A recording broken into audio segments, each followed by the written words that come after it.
इनका जवाब देने का वक्त आ गया है। बहुत बढ़िया। मोदी जी क्या कहते हैं? मोदी जी कहते हैं भ्रष्टाचारियों को छोड़ूंगा नहीं, भ्रष्टाचारियों को छोड़ूंगा नहीं, भ्रष्टाचारियों को छोड़ूंगा नहीं। पूरब से लेके पश्चिम तक, उत्तर से लेके दक्षिण तक जितने भ्रष्टाचारी हैं सबको भाजपा में शामिल करूंगा। उसको मुख्यमंत्री बना दिया। उसके बाद कहने लगे अजीत पवार ने 70,000 करोड़ का घोटाला किया है। चक्की पिसिंग पिसिंग पिसिंग पिसिंग पिसिंग पिसिंग। सारे भाजपाई कार्यकर्ता लग गए बेचारे, कहने लगे मोदी जी कह रहे पिसिंग तो पिसिंग करेगा। अब वो सब कार्यकर्ता बेचारे नारा लगा रहे थे पिसिंग पिसिंग पिसिंग, तब तक पता चला उसको भी गले लगा लिया। अरविंद केजरीवाल, मनीष सिसोदिया, सत्येंद्र जैन, ये सारे साथी पूरी ईमानदारी के साथ बाहर निकलेंगे और जेल के ताले टूटेंगे। अस्सलाम वालेकुम मेरे भाई। तो आइए आज देखते हैं संजय सिंह जैसे ही जेल से निकले उसके बाद दोस्तों निकलते ही इनका भाषण दोस्तों काफी तगड़ा और भाजपाइयों को एंड पीएम मोदी सर को काफी अच्छे से धुलाई किए। एंड अरविंद केजरीवाल के बारे में क्या बोलते हैं और जो लोग बंद हैं उनके बारे में क्या बोलते हैं, ये भी आज आप लोग को वीडियो में मिल जाएगा। क्या अरविंद केजरीवाल और जो बाकी लोग बंद हैं वो क्या निकलेंगे या नहीं, आइए इस वीडियो में देखते हैं। जहां पर मुख्यमंत्री थे नरेंद्र मोदी जी, उन्होंने कहा केजरीवाल के टक्कर का स्कूल हमको दिखाना है, तो उन्होंने कृत्रिम स्कूल तैयार किया। टेंट वाला स्कूल तैयार किया। हमने दिल्ली के अंदर टेंट वाले स्कूल की जगह एयर कंडीशन कमरों का स्कूल तैयार किया। और नरेंद्र मोदी ने 25 साल गुजरात में भाजपाइयों के शासन के बाद टेंट वाला स्कूल तैयार किया। इस्तीफा दे दो भाई। कल को भगवंत मान को गिरफ्तार कर लो, कह दोगे इस्तीफा दो। वो केरला के मुख्यमंत्री विजयन, उनकी बेटी पे जांच शुरू कर दी, कहेंगे विजयन जी इस्तीफा दो। ममता बनर्जी जी के भतीजे पे जांच शुरू कर दी, कहेंगे ममता बनर्जी जी इस्तीफा दे दो। तो इस देश के कानून में कहते हो मुख्यमंत्री और आम आदमी बराबर है, तो जरा मुझे बताइए, सोमनाथ भारती कानून के जानकार हैं, क्या प्रधानमंत्री को कानून में छूट है? कानून में छूट है क्या? छूट है क्या? अरे कल को एक मुकदमा मोहाली में लिखा जाएगा, 2 दरोगा वहां से आएगा। एक मुकदमा झारखंड में लिखा जाएगा, 3 दरोगा वहां से आएगा। एक मुकदमा तमिलनाडु में लिखा जाएगा, 5 दरोगा वहां से आएगा। और 5 मुकदमा बंगाल में हमारी ममता दीदी लिख लेंगी, तो 10 दरोगा वहां से आ जाएंगे। 10 दरोगा आ जाएंगे। और मोहाली और रोपड़ वाला दरोगा आएगा, कहेगा नरेंद्र मोदी जी घर पे हैं।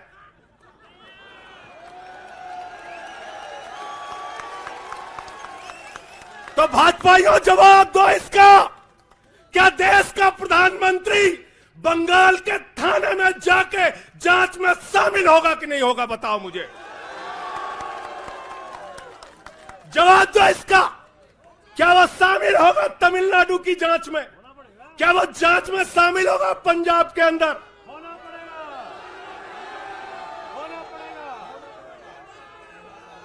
दरोगा, डीएसपी, एसपी इन्हीं विपक्ष के राज्यों से, रेवंत रेड्डी के राज्य से, सिद्धारमैया के राज्य से पहुंच गए गृह मंत्री अमित शाह के घर में। बोले अमित शाह है, उससे पूछताछ करनी है। कहेंगे हम तो गृह मंत्री है। बोलो गृह मंत्री तो सब समान है। इसलिए भाजपाइयों, ये नौटंकी हमारे साथ मत खेलो। तुम्हारी सारी चालबाजियों को हम लोग समझते हैं। अरविंद केजरीवाल बिल्कुल इस्तीफा नहीं देंगे और दिल्ली की 2 करोड़ जनता के लिए काम करेंगे। दिल्ली की 2 करोड़ जनता के लिए काम करेंगे। कहते हैं चिट्ठी कैसे लिखेंगे? 6 महीने जेल में रह के आया भाई, 6 महीने जेल में रह के आया। आतिशी जी, कैलाश गहलोत के पास जेल विभाग है, उनसे पता कर लीजिएगा। मैंने तो डीपीआर भी पढ़ा, संजीव झा को रास्ते में बता रहा था। जेल मैनुअल में लिखा है कोई भी व्यक्ति जेल में रह के असीमित चिट्ठियां लिख सकता है, असीमित। पढ़ लेना। पता नहीं हमारे मीडिया वाले क्यों नहीं पढ़ पाते। बहस चल रही थी, केजरीवाल सरकार कैसे लिखेंगे, कैसे चलाएंगे, चिट्ठी कैसे लिखेंगे। असीमित चिट्ठियां लिख सकते हैं अब, असीमित, उसकी कोई लिमिट नहीं है। और अगर कोई सरकारी चिट्ठी लिखनी है तो कोर्ट से परमिशन, और अगर और सरकारी चिट्ठी को, 1 मिनट सुन लो बात, और कोई सरकारी चिट्ठी लिखनी है तो जेल सुपरिंटेंडेंट उस चिट्ठी पे मोहर लगा के उसको अटेस्ट कर देता है, अटेस्ट कर देता है। पढ़ लेना। सारे कानून तो तुम लोग जेल भेज भेज के पढ़वा दे रहे हो हम लोगों को, सारे कानून पढ़वा दे रहे हो, सारे कानून पढ़वा दे रहे हो। मैं एक ही बात कहना चाहता हूं, इनका जवाब देने का वक्त आ गया है। बहुत बढ़िया। मोदी जी क्या कहते हैं? मोदी जी कहते हैं भ्रष्टाचारियों को छोड़ूंगा नहीं, भ्रष्टाचारियों को छोड़ूंगा नहीं, भ्रष्टाचारियों को छोड़ूंगा नहीं। पूरब से लेके पश्चिम तक, उत्तर से लेके दक्षिण तक जितने भ्रष्टाचारी हैं सबको भाजपा में शामिल करूंगा। गलत तो नहीं कह रहा भाई? गलत तो नहीं कह रहा? रात में 10 बजे किस जज्बे के साथ हमारा कार्यकर्ता ललकार रहा है। देखो मोदी जी, देखो आके, देखो ये आम आदमी पार्टी के कार्यकर्ता है, देखो देखो ललकार रहा है। ये तुम्हारे बंदर घुड़की से डरेगा? ये तुम्हारी बंदर घुड़की से डरने वाला है? भाजपाइयों की बंदर घुड़की से एक कार्यकर्ता हमारा डरने वाला है? लाठी चलाओगे ना, लाठी चलाओगे। तुम्हारे पास जितनी मजबूत लाठी है उससे मजबूत हमारे कंधे हैं, उससे मजबूत हमारे सीने हैं, उससे मजबूत आम आदमी पार्टी का एक एक कार्यकर्ता का जज्बा है। लाठी चलाओगे। कहते हैं भ्रष्टाचारियों को नहीं छोड़ूंगा, एक एक भ्रष्टाचारी को शामिल करूंगा। मुझे आतिशी जी, भाजपा के कार्यकर्ताओं पे बड़ी दया आती है। सौरभ भाई, बहुत दया आती है। बेचारे आसाम में तैयार हुए, वाटर घोटाला, वाटर घोटाला, वाटर घोटाला, बुकलेट तैयार की, लाठी से उसको 6 महीने तक बांटा कि ये हेमंत बिस्व शर्मा का भ्रष्टाचार है, हेमंत बिस्व शर्मा का भ्रष्टाचार है। लाठी खाए, जेल में गए। गोपाल राय जी, क्या हुआ उसके बाद? क्या हुआ? कार्यकर्ता जुलूस निकाल रहा था, मोदी जी हेमंत बिस्व शर्मा को गले लगा रहे थे, गले लगा रहे थे। वो रोने लगा, उसने कहा अरे इसने तो वाटर घोटाला किया है। बोले कुछ नहीं, अब हमारा भाई है। उसको मुख्यमंत्री बना दिया, उसको मुख्यमंत्री बना दिया। उसके बाद कहने लगे अजीत पवार ने 70,000 करोड़ का घोटाला किया है, चक्की पिसिंग पिसिंग पिसिंग पिसिंग पिसिंग पिसिंग। सारे भाजपाई कार्यकर्ता लग गए बेचारे, कहने लगे मोदी जी कह रहे पिसिंग तो पिसिंग करेगा। अब वो सब कार्यकर्ता बेचारे नारा लगा रहे थे पिसिंग पिसिंग पिसिंग, तब तक पता चला उसको भी गले लगा लिया। पिसिंग पिसिंग की जगह कहने लगे मिक्सिंग मिक्सिंग मिक्सिंग मिक्सिंग। फिर कहने लगे हसन मुशर्रफ चीनी घोटाला किया है 100 करोड़ का। फिर कहने लगे छगन भुजबल ने महाराष्ट्र सदन का घोटाला किया है। और तो और ये भाजपाइयों, इनको शर्म नहीं आती, कहते राष्ट्रवादी हैं, कह रहे थे आदर्श घोटाला किया है, हमारे जवानों का पैसा खाया है, ये किया है, वो किया है। आदर्श घोटाले के खिलाफ भाजपा का कार्यकर्ता लाठी खा रहा था। आदर्श घोटाले वाले मुख्यमंत्री को उठा के राज्यसभा में भेज दिया भाजपाइयों ने। भाजपाइयों ने अशोक चौहान को भेज दिया। वहां गए, कहने लगे शारदा स्कैम किया, नारदा स्कैम किया। मुकुल राय शुभेंदु अधिकारी को भाजपा में शामिल कर लिया। तो मैंने भाजपाइयों के लिए नारा बनाया है, जो जितना बड़ा भ्रष्टाचारी वो उतना बड़ा पदाधिकारी। जो जितना बड़ा भ्रष्टाचारी वो उतना बड़ा पदाधिकारी। भाजपा का पदाधिकारी, भाजपा का पदाधिकारी। मैं भाजपाइयों के लिए मैंने बोला गोपाल भाई, भाजपाइयों के लिए नारा बनाया स्पेशली। जेल में खाली थे, कुछ तो काम करना था। जो जितना बड़ा भ्रष्टाचारी वो उतना बड़ा पदाधिकारी। और भाजपाई जब भ्रष्टाचार के खिलाफ बोलते हैं तो ऐसा लगता है ओसामा बिन लादेन अहिंसा पे उपदेश दे रहा है। सूप बोले तो बोले, चलनियों बोले जगह 72 छेद।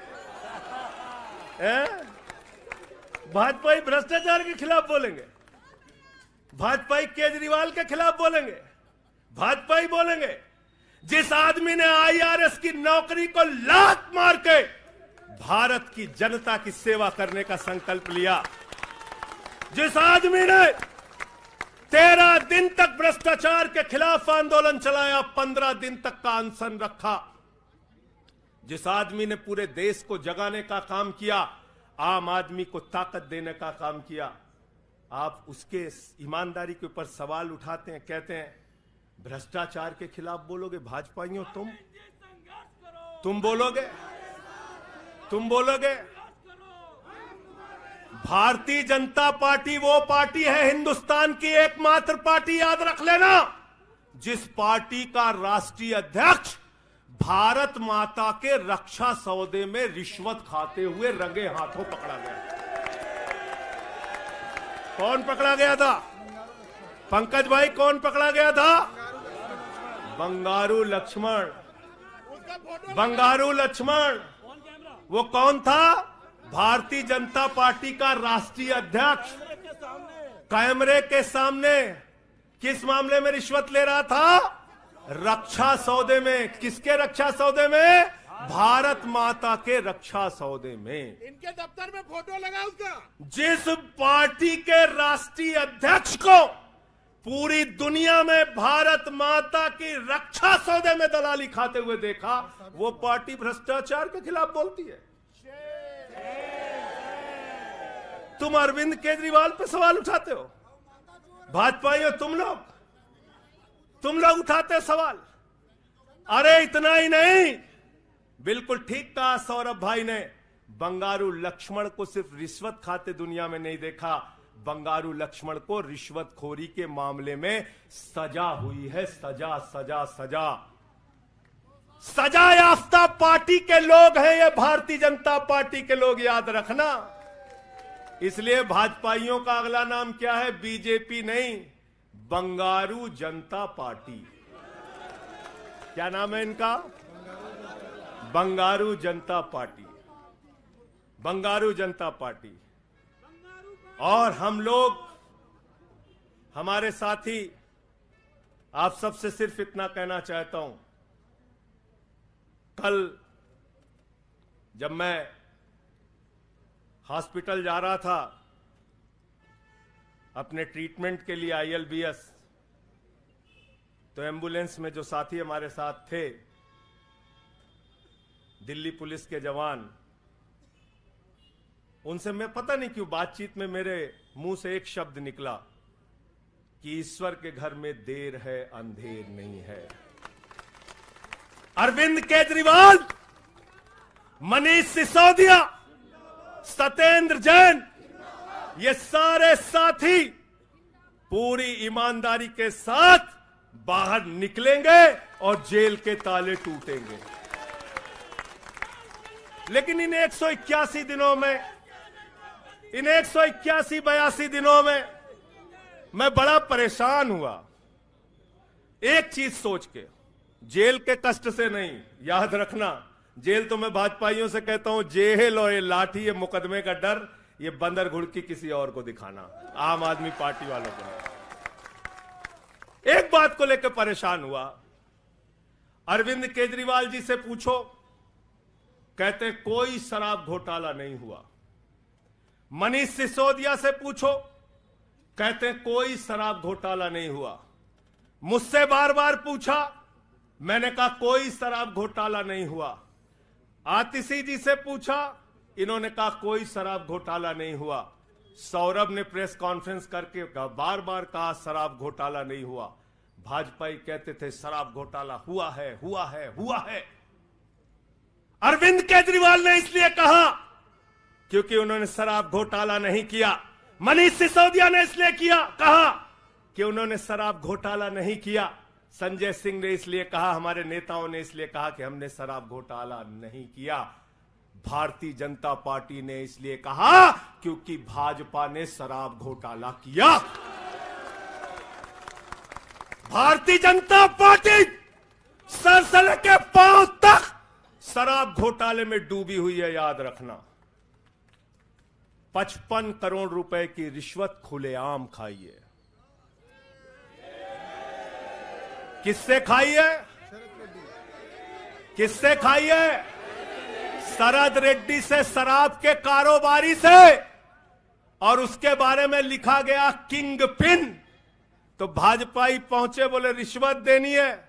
उसने कहा मैं तो किंग पिन हूं। तो उसने कहा 55 करोड़ का पिन गाड़ो, हम तुम्हें किंग बना देंगे। उसने 55 करोड़ का पिन गाड़ा। भाजपाइयों ने गड्डी गिनना शुरू किया। उसको कहा तुम तो किंग हो, किंग हो, किंग हो, शरद रेड्डी जिंदाबाद। तो शराब घोटाला किया है, किसने किया है? किसने किया है? किसने किया है? किसने किया है? दोस्तों, जैसे कि आपने इस भाषण को सुना संजय सिंह का जेल से निकलने के बाद, एंड काफी अच्छे से धुलाई किया बीजेपी पार्टी को। एंड भारतीय जनता पार्टी का नाम क्या रखा है आपने सुना होगा तो आप लोग कमेंट करके जरूर बताइएगा। फिलहाल मिलते हैं आपसे बहुत जल्द, तब तक के लिए अल्लाह।